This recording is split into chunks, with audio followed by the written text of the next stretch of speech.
1 रुपया कमाते हो, 1.25 खर्च होता है, तुम्हारे पास में पैसा टिकता नहीं, तुम्हारे यहाँ पितरों का दोष है,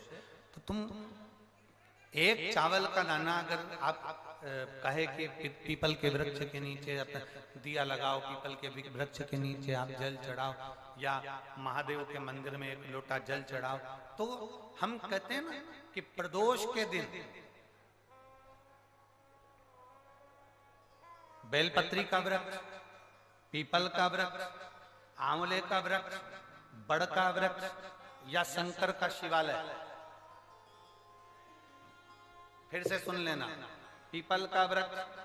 बेलपत्र का वृक्ष, आंवले का वृक्ष, बट का वृक्ष या फिर शंकर का, जम के बोलो, शिवालय। शिवालय का मतलब शंकर का मंदिर या शिव। प्रदोष के दिन अगर आपको लग रहा है कि हमारे यहाँ पितृदोष है, बहुत तकलीफ चल रही है, बहुत कोई ने कहा पितृदोष है, कोई कह रहा है पितरों का, तुम्हारे यहाँ ये तकलीफ है, पितरों की ये तकलीफ है, पितरों की वो तकलीफ है, पितरों की ये तकलीफ है, बार बार अगर कोई कह रहा है तो फिर आपको उसमें स्मरण करना पड़ेगा कि हम चावल के कितने दाने भगवान शंकर को समर्पित कर दें कि भोलेनाथ हमारे पितरों को तृप्त कर दें। हम तृप्त नहीं करेंगे, हमारी सामर्थ्यता नहीं है कि हम पितरों को तृप्त कर सकते। आप में से कोई है जो पितरों को तृप्त कर सकता है? संसार में कोई नहीं जन्मा जो अपने पितरों को, अपने पूर्वजों को तृप्त कर दे। गया जी का पिंडदान कर लो, तर्पण कर लो, तिलांजलि दे दो, घर में ब्राह्मण भोज करा दो, साधु भोज करा दो, संत भोज करा दो, तुम दुनिया भर का सारा 50 काम कर लो, उसके बाद भी तुम पत्रिका किसी को दिखाओगे तो वो भी कह देगा तुम्हारे यहाँ, फिर वापिस कहेगा कि पितृ दोष है। अब तुमने अभी इतना अनुष्ठान करा, इतना पिंडदान करा, इतना तर्पण करा, इतनी तिलांजलि करी, इतना सब कुछ करा, इसके बाद वापिस पितृदोष आ गया, फिर वापिस पितृदोष। क्यों? दुनिया में ऐसा कोई नहीं जन्मा जो अपने पितरों को तृप्त कर।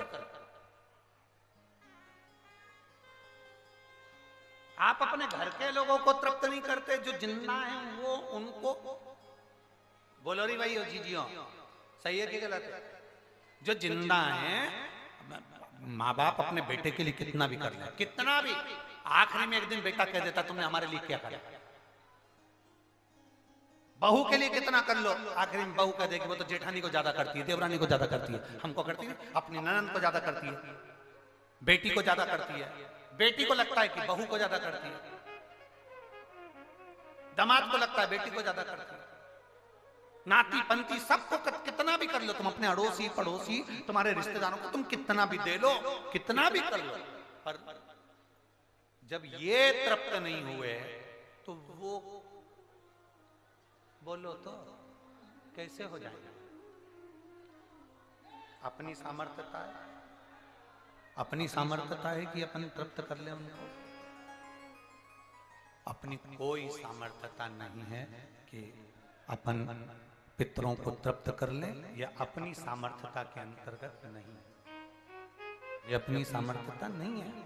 कि हम अपने पूर्वजों को, अपने पितरों को तृप्त कर। तृप्त कौन करेगा?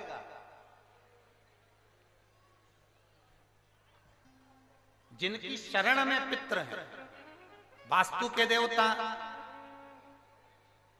भगवान शंकर, काल सर्प दोष के देवता भगवान शंकर, जितने दोष होते हैं पितृ दोष के देवता भगवान शंकर, तो हम तृप्त नहीं कर सकते। अगर सतवा तीज, गणगौर तीज, सात हरियाली तीज जो नहीं कर पाते, वो केवल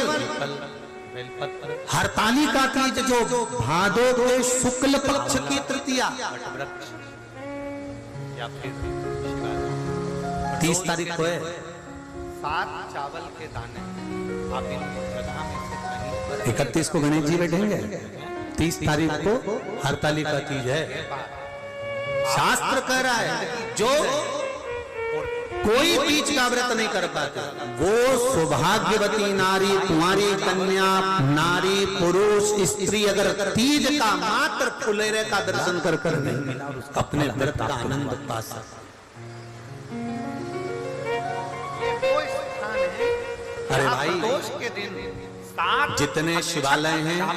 शंकर के मंदिर हैं, जितने शिव के मंदिर हैं, पंडित जी भले रात को मंदिर में जगे ना जगे, रात भर मंदिर खोल के रखें ना रखें, पर मेरा निवेदन शिव महापुराण के स्कंद पुराण के संवाद से है कि हरतालिका तीज के दिन प्रत्येक शिव मंदिर में ऊपर जो जलाधारी लगी होती है, वो जलाधारी की जगह फूल पत्ती अवश्य शंकर जी के ऊपर लटकाना चाहिए, शिव जी के ऊपर फुलेरा बांधना चाहिए। उससे क्या होता है, क्या फल मिलता है, उसका क्या लाभ है, वो शिव महापुराण की इस कथा में, हरतालिका शिव महापुराण में वर्णन है कि जो नारी अगर व्रत भी नहीं करती, जो लड़की का विवाह भी नहीं होता, जो बालक का विवाह नहीं होता, किसी कामना से अगर मात्र 7 फुलेरे